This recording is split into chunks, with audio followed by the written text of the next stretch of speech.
Welcome to Sound and Fury. I am Eric Wilfred Watson. And I am Max Headroom. No, I'm not. I'm Hugh Frank. Today we're going to talk about 80s comedy movies, an institution, a series of films that is largely forgotten. I tried. And somewhat deservedly so. But we're going to talk about them. These movies were so important to me in my childhood. They helped me develop into the well-adjusted adult that I am now. Oh, God. And of course, I'm talking about the Police Academy series, starting with Police Academy in 1984 and its 6 subsequent sequels. 6? Planet Earth has 7 Police Academy movies. I'm not sure if I want to live on this planet anymore, but we're going to talk about the 7 Police Academy movies for some reason because I watched all of them recently. Wow. Dang. I saw some of them a long time ago.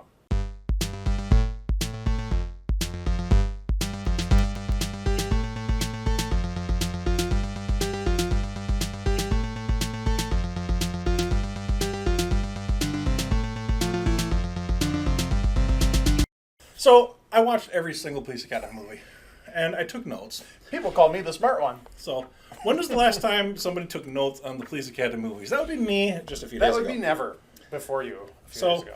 For those of you unfamiliar, the Police Academy movies are comedies about people in a police academy. They learn how to be Hence the cops. term Police Academy. Unfortunately, some of the movies aren't about the Police Academy, which we'll talk about later. So I want you to hit the subscribe button so you don't miss more riveting content about me watching an entire series of things. There's a video where I watch every Die Hard movie. There's a video we've posted where I watch every Dirty Harry movie now. And our police theme, I've watched every single Police Academy movie. Speaking of the F word, Police Academy 1 is the only one rated R. All right. Which actually, I did not know that. I did not know that. which kind of adds to its charm. It's an 80s... Charming.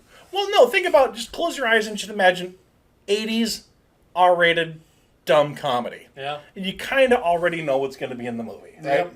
There are boobs, swearing, pointless jokes, borderline sexual assault. Maybe not so borderline. Casual racism, unfortunately. But also lots and lots of jokes. And fun characters. So it did not age well, is what you're saying. No, it definitely did not age well, except for the areas where it excelled brilliantly. All right, and we're about to hear those. So, title screen, title card, and then followed by that you see text on the screen explaining the entire plot of the movie. Right. The Police Academy removed all entrance requirements. So no matter how skinny, fat, tall, short, healthy, unhealthy, doesn't matter, you can go to the Police Academy. There you go. The people that never thought they could become cops became cops, and hilarity ensues. The movie starts by introducing all the characters. You get Tackleberry, the gun-happy security guard. When do we get the guns? Yes. He was my favorite. And apparently, Tackleberry has become a term for a overly enthusiastic security guard. People are like, you're a Tackleberry. Call me a Tackleberry. And then Mahoney, me a Tackleberry. he's the main character. Apparently, if there is a main character, he works in a car garage. He parks a car that doesn't have a parking space, crushes other cars, knows a cop, sends him to the police academy. The whole shtick of the movie is he has to go to the police academy or jail. He can't quit the police academy, even though he tries really, really hard to get kicked out. Wasn't there a bit on The Simpsons about the Illuminati or the ones that made Steve Gutenberg a star? Who made Steve Gutenberg a star? We did. You know, if it really takes the Illuminati to make him. On an unrelated note, the Short Circuit movie stars him and also G.W. Bailey, who plays like the antagonist in this. So it was really weird to see those two in another movie from the 80s. This ensemble stuff on. I'm glad you think this is all such a joke, Crosby. Don't worry, Scrody. You're not going to miss a meal. Just shut it down, pick it up. But, another great thing about the movie is they introduce characters. The characters Another are great thing, or was the first great the characters are the best part of the movie. The jokes are okay, but the characters are just genuinely fun to watch. Especially the guy who makes the silly noises. Is it Barvell Jones? I've got the beeps, I've got the creeps, and I've got the sweeps. Well, that's the wrong movie, but still. Well, same guy. Yeah, same guy. Yeah. But he's great in the movie. He just happens to be in the jail when Mahoney gets arrested. And, I don't take my friend with me. And then, of course, you got Eric Lassard, who apparently was originally supposed to be... They wrote his character. He's the head of the police academy, the old bumbling idiot. Oh, yeah. They originally wanted Leslie Nielsen, which makes sense when you watch it, but Kind of a similar. yeah. Yeah. Movie has a catchy theme. Movies in the 80s, even if you don't know the movie, you know the theme. Yeah. It's impossible to get away from it. You know it. It's just embedded into the psyche of America, for good or for worse. Has G.W. Bailey as the police academy instructor, who you love to hate. He's one of the best parts of the movie. He just detests all of the characters that you like, which is great for comedy. You set up a character you like. You have somebody who hates the people that Set you up a like. character you like, or have Steven Gutenberg.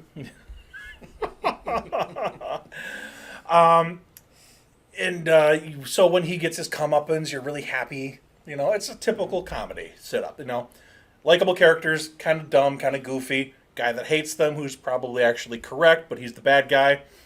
G.W. Bailey's probably not wrong that these other people shouldn't be cops. If you're incompetent, you don't know how to shoot a gun, you can't follow instructions. Or if you are a Tackleberry.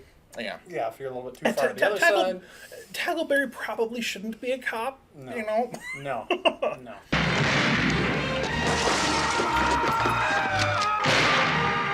But it's a genuinely fun movie. If you can excuse the dated aspect of some of the comedy, there's a lot of movies that are like that. There's some casual racism, but they play that to make you hate certain characters. So Hightower, somebody uses a racial slur against Hooks. Oh, yeah, she's the little one. The soft voice. Yeah, I liked her too. Yeah, somebody uses a They're racial. all my favorite character. Every time Yeah. you like mention a new person, I'm like, oh, that's my favorite character. Somebody uses a racial slur against her, and Hightower flips over a police car, and Because he's like 9'12", yeah. But it would be better if they did He was a football player, wasn't he? I don't know An anything actor? about him other than that he's in Police Academy movies. They could have done something other than racism. The casual racism for jokes doesn't really work in 2023 or 2024, 25, or whenever you're watching this video. But, you got to take it for the time that it was in. It was 1984, and it doesn't portray racism as a good. They're the villains of the show. The villains are doing it, yeah. But anyway, it's a fun movie. I liked it. I probably watched it way younger than I should have. VHS rental. When I was a kid, there was a store called Econo Foods in Market, Michigan. Used to walk to that store and rent videos. I rented every Police Academy movie and watched them 27 times each. And loved them. Okay. Probably shouldn't have watched. My mom should have been paying better attention about the first one. But anyway. Yeah, your mom's. It's a good movie. It stands on its own. You don't really need the other sequels, but they exist. Police Academy. Kind of like the first three Indiana Jones movies. My favorite Police Academy movies are actually 3 and 4, but we'll get to that after we talk about Police Academy 2. All right. Police Academy 2.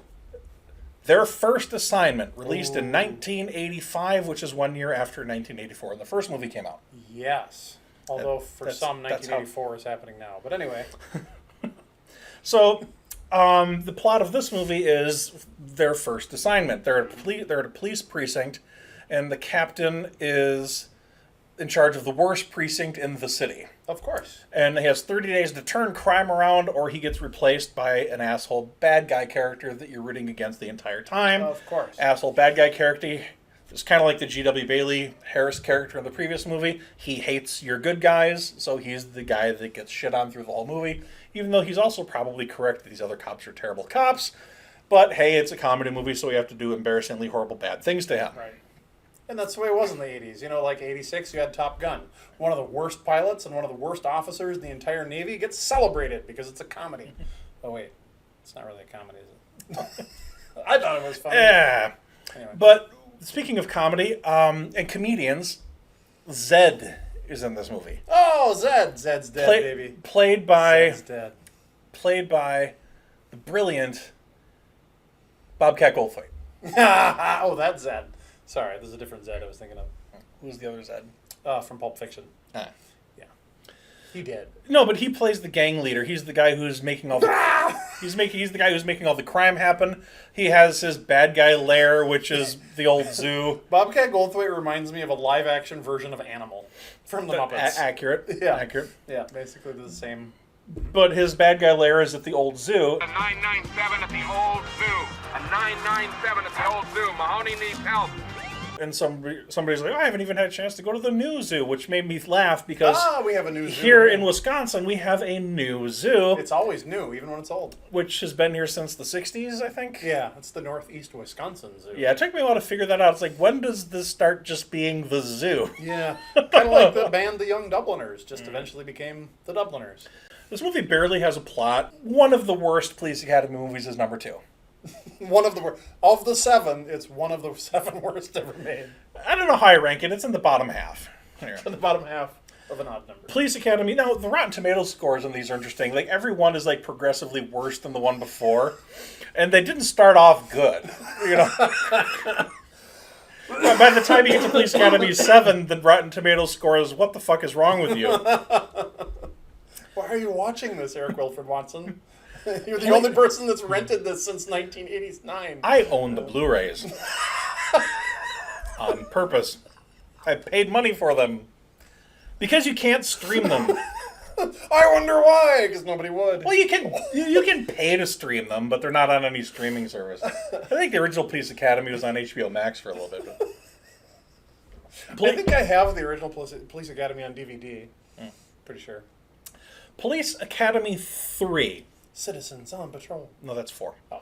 Police Academy 3, Back in Training. Which is a good thing to do in your Police Academy movie, because in Police Academy 2, there was no Police Academy.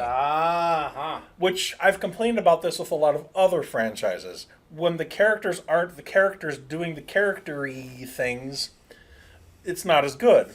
Like when Archer stopped being a spy. Great, now that's broken. When Batman stopped being Batman. The characters that you want stop being the characters that you want. Luke Skywalker stopped being Luke Skywalker. And stopped being a Jedi. He stopped doing the Force. Yeah, exactly. Throwing shit over his shoulder randomly. Police Academy 3, Back in Training, means they're in a police academy doing police academy-y things. For no reason at all, Zed, Bobcat Goldthwait, is now in the police academy. Off my first album, it goes something like this. When I was a baby, I had no taste. Even though because he's awesome, because he's everybody's favorite character now. The movie has almost no story, but the story that it does have, 2 different police academies exist. One is run by the asshole from the previous Police Academy movie. The other is run by the guy you like from the first Police Academy movie. The governor is going to cut funding, and only one police academy will survive. Yes. So naturally, the one that does better wins, and of course, the one we like is filled with buffoons. So you're a buffoon. Yeah. So it's all about the trying to do good, but doing shitty. Gotcha. All right. Or doing well, but doing shitty, to correct my grammar. Right. Because really what we need to do is cut the funding to the police academy that has all the buffoons in it. Yes.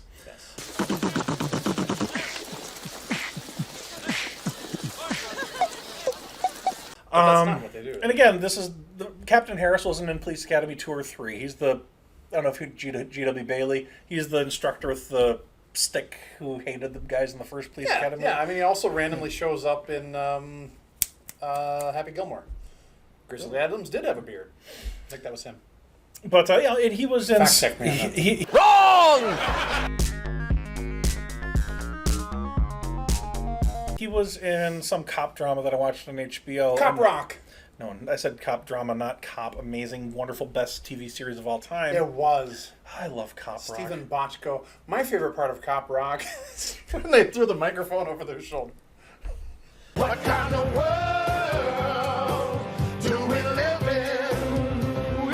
Yeah. This movie has a Psycho parody. Oh, good. Because all good movies have a Psycho parody. Zed has a bottle of shampoo that he's holding up, but it's got like the tapered end through the screen. It looks like a knife.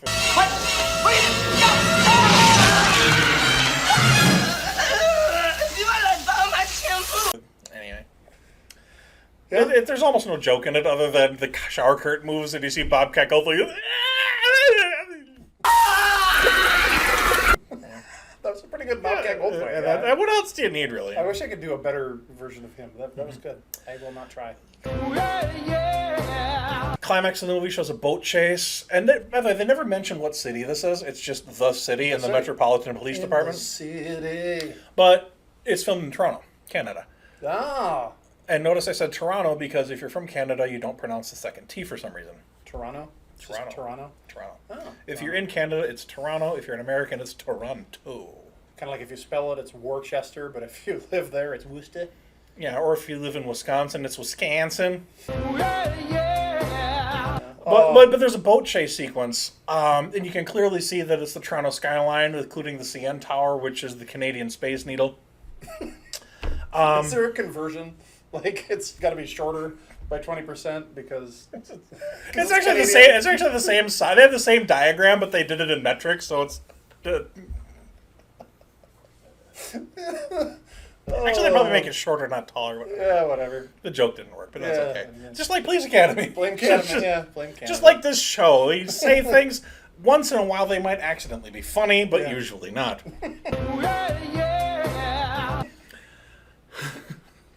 I'm laughing like a buffoon. They put me in the police academy. Police Academy 4, Citizens on Patrol. There we go. That one I rented, I remember. Released in 1987, which is 1 year after 1986 when the last movie came out. Once per year. So I rented that movie, and I just remember the Citizens on Patrol. Citizens on patrol. But I couldn't watch it because, I don't know, like our VCR was broken at the time, so all I saw was like fuzz, and I could hear the... Well, it is a movie about the police. So Yeah. all you can see is the fuzz. Oh, I see what you did there. Hated it. But anyway, yeah, so I never did see that movie, although we did rent it. I think we got our money. That's actually my first note on here, the Citizens on Patrol theme song. Yeah, that's all I knew of the whole movie. It's like the Sharktopus theme song. It's just a theme song for a movie that doesn't need a theme song. I think it should be mandatory. The Sharktopus theme song. Once the writer's strike is over, I think one of the provisions should be that every movie has a theme song that has the title of the movie in it from now on. I think every movie needs to have the Sharktopus theme song.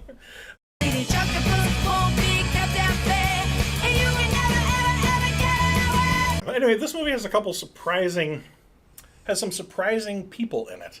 Sharon Stone's in the movie. She plays a journalist. Ah, This movie has an can extreme... you also not make journalists out of stone? This movie has a very, very young David Spade. Oh, really? Wow. He plays the skateboarding punk who gets arrested, and then, surprise, surprise, he has to go to the police academy or jail. I think I've heard this somewhere before. Wow, yeah.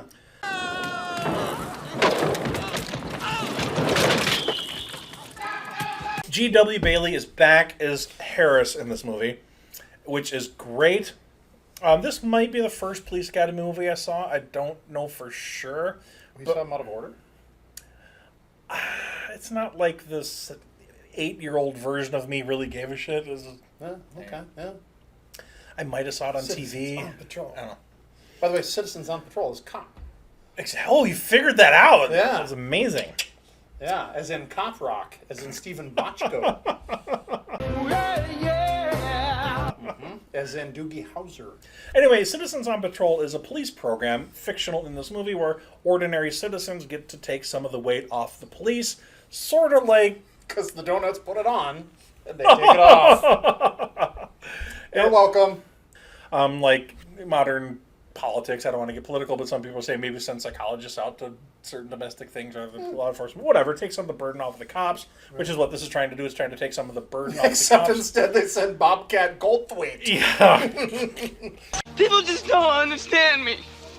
That'll de-escalate the situation No, very quickly. but by this time, he's one of the cops. He's an actual law enforcement officer. He's one of training the So cops. basically the movement is send anybody but Bobcat Goldthwait. I agree with that movement, honestly. Yeah. Anyway. Climax of the movie is interesting. It takes place at an air show where they have hot air balloons and like World War I biplanes. Huh. So it's actually a surprisingly well shot chase with hot air balloons and like a Red Baron type airplane. High-speed chase with hot air balloons. Yes. They're getting away! Quick! After them! They're getting... It's surprisingly well shot though. I mean, like Tackleberry jumps out of an airplane, lands on top of a balloon, slides down with his 44 Magnum and takes over the balloon. It's actually... Basically, it's Die Hard. For a shitty 80s comedy, that sequence is surprisingly well done. Okay, all right. There's one part, though, where the people are on the front of the plane, and they're, like, fighting whatever. Bobcat Goldthwait and another character are in the front of the cockpit, but you can see there's who's actually flying the plane behind them. Who's I think he's supposed to be off camera, but you can see his nose and mouth and the headset he's wearing. He's sitting in the back seat. Who's actually flying? Yeah. There must have been a camera fixed to the wing. Sick and tired of these MF and Bobcats on these MF and planes. But now that we're past this point, Police Academy 1, 3, and 4 are the best of the... They make a good trilogy. Skip Police Academy 2, watch Police Academy 1, 3, and 4, ignore all the other movies. And you're good. It's a perfectly okay 80s comedy trilogy. Police Academy 1, 3, and 4. All right. Police Academy 5, Assignment Miami Beach. Oh, there we go. 1988, which is 1 year after the previous movie in 1987. Basically, they're just pumping these things out. Yeah. So for 5 years, they've been one movie after the other every single year. Okay. 1988. What was going on in 1988? A little TV show called Miami Vice. Ah, there's a catchy theme song. Sorry.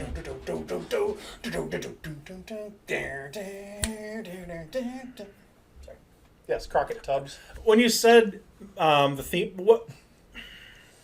Okay, I get it now. The theme song. No, yeah, but the wrong theme song popped in my head. I instantly went to da da da da da da. That's the A-Team. Oh yeah, no, That's not even the same thing. Yeah, Pity the Fool gets those mixed up. No, but Miami Vice is super popular. So what do? Let's send the Police Academy people to Miami for no reason. Makes sense, which is the same reason Fonzie jumped a shark. Because let's do the same jokes but in a different city. So it's the first one that isn't filmed in Toronto. Gotcha. Or Toronto if you're Canadian. Because you lose the T in the conversion. When you convert Toronto to metric. Or is it just Merrick at this point? Rick? There's no T in Imperial, but there's a T in metric. Ah. There's a Mr. T. There's a yeah. Anyway, this is the first Police Academy movie that sadly does not have Mahoney.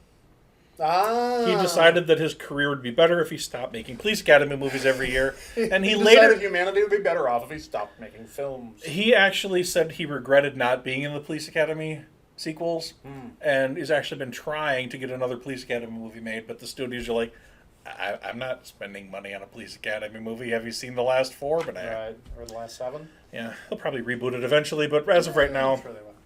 But this is unlike the previous movies.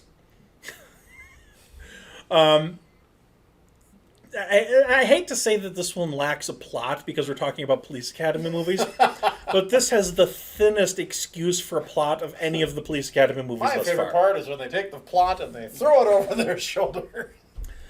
In the credits, I did notice the name Pat Proft. Do you know who he is? Pat Proft? Yeah. Of course. Who is he? The key grip. He is the creative. He was a writer for the Naked Gun movies, Hot Shots, 3 of the Scary Movie movies, and he directed Wrongfully Accused. Ah. I noticed that he was involved in creating the first Police Academy movie, but I didn't notice his name in the credits until the 5th, which is why it's in the notes here instead of there, where it should have been. Gotcha. But anyway, I looked him up, and I've discovered a movie that he wrote that never got picked up. If I had a genie, one of my 3 wishes would not be to cure hunger, end poverty, whatever. I would wish If I could have just one Christmas wish, it would be for all the children in the world to sing in harmony. it would be for a tasty fish. If I could just have one wish, it would be for a tasty fish. Yeah. Last wish, I would like a tasty fish. Hitchhiker's Guide was... Sure. Anyway, he wrote a movie that never got made called Counterintelligence, which would have been a spy thriller like Hot Shots was a Top Gun parody. I like it. Doesn't exist. He couldn't find a studio willing to do it. I wish it existed. Yeah. Anyway, Bummer. there's Maybe, some Star Trek connections to this. Someday we'll find it. The Star Trek connections. Rene Aubergenois, who played Odo. Yeah, of course, yeah. He played the main villain. Okay. The plot of the movie is he's smuggling illegal diamonds into Miami, accidentally swapped suitcases with Eric Lassard at the Miami airport. That is the plot of Cheech and Chong, one of the Cheech and Chong movies. Imagine this being derivative of something else. Spends the entire movie trying to get the suitcase back. Ends up taking Lassard hostage. Lassard's so dumb he doesn't realize it's a hostage situation. He thinks it's a police training exercise and acts accordingly. But anyway, it's neat to see Odo playing something like pre-Odo. Yeah. Before he can dissolve into a bucket. I forget the actor's name, but the outrageous Acuna is in it. He was in Star Trek The Next Generation Season 2. He played a forgettable Han Solo ripoff character. Oh, that guy. But he's a cop in this one, and he actually does the neck pinch to somebody, and then does the Star Trek thing afterwards. And then ends up in Star Trek. Yeah. Wait, when was this one made? 1988. 88. So that would have been season 2 of Star Trek. Would have been also 88. Yeah, I'd have to do the timeline. I think this might be the year before he was on Star Trek. Oh. I have to check on that. Huh. Because Star Trek Next Generation started in 87, right? I think it was 87, 88 for the first season, 88, 89 for the second season. This came out 88, so it could have been either way. Possible. I'd have So to you're double saying check. there's a chance. I'll have to double check that Okay. one. But yeah, Mahoney's absence, even though he's not my favorite character, his absence from the movie was felt. But it does have G.W. Bailey as Kind of like the absence of a gunshot wound. G.W. Bailey, Captain Harris. He's the asshole you love to hate. He's in the movie. That's good. He's the man that you love to hate. Yeah. Coming out of Washington State. Cops don't like my profile because Mishkalak. Police Academy 6, City Under Siege, 1989, which is 1 year after the previous movie's 1988. Wait, is that the same year as Under Siege came out? I think Under Siege was 1991. Okay. I could be wrong. I will fact check, but Close, but no cigar. this is the first Police Academy movie that I saw in the theater. Oh, God, they were in the theater? I Yes. thought they were all direct to video. No, I'm kidding. I know they're in the theater. No, but I mean, in 1989, I was a kid who was renting these movies, and then they came out like, oh my goodness, I can see one in the theater. So I went, and One of the 2 screens in Marquette at the time. we have the Delft, The Delft. which is now a cafe which has horrible hummus. Alrighty then. Don't It go to was- the former Delft. It was cafe. it was horrible. They served me hummus that tasted like the scrapings from the bottom of a charcoal grill. Have you had the tasting? Have you ever tasted the scrapings from the Well, it's bottom not of hard to the imagine what greasy ash would taste like, and that's what this hummus tasted like. But it's just not good. I tried to complain, and they're like, "Well, you must not have had real hummus." I'm like, "Fuck you! It tastes disgusting." I'm the customer's always right. See our customer's previous always right. see our previous video. There we go. There we go. Well, you know, it is what it is. Yeah.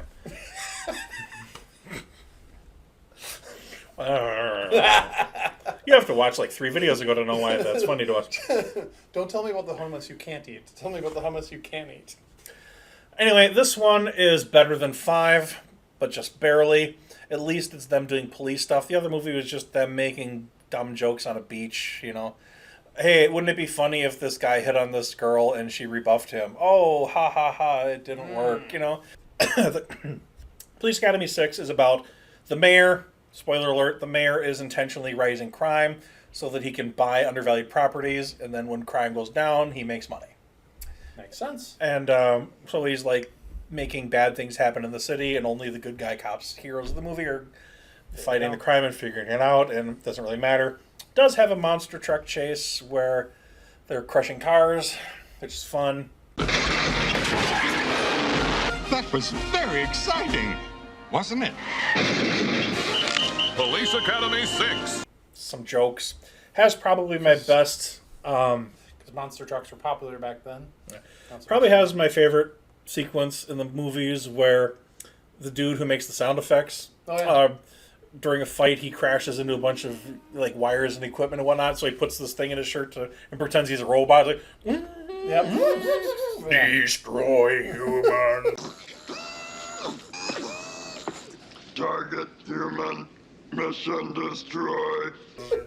For some reason, I know that scene. I must have seen that one. I seem to have blocked out the rest of it. But yeah, then the guy's like, "Oh my God, you're a robot!" So it's like, "My God, you're a robot! My God, you're a robot!" God, you're a robot. My God, you're a robot. My God, you're a robot. I love the thing where he does the kung fu movie where the mouth doesn't match the words, all overdubbed. Oh God, yeah, Like, that's you and I will fight. it's I don't know how it's fantastic. Yes. Yeah. I wish he was in more than Spaceballs and the Police Academy. He should be in every movie. He ever. probably is. I just don't know. But I mean, yeah, he should be in every movie as somebody that does sound effects. Earlier, I said that every movie should have a theme song. All of them should be with him doing the music. Yes. I mean, you could do a cool, Anyway. Unfortunately, this movie has nothing to do with a police academy. It's just cops fighting crime, which is fine. It's a cop movie, but it's not a police academy movie. And anyway. Alrighty. The next movie, the last last movie. Mm-hmm. Now, up until now, we've had movies 1984, 1985, 86. This last one came out in 89. This one came out in 1994. Ooh, big gap. It's by far the worst Police Academy movie. Yeah, I didn't even know there was one. What's that? They don't even number it. It's Police Academy Mission to Moscow. Oh, wait a minute. Moscow was...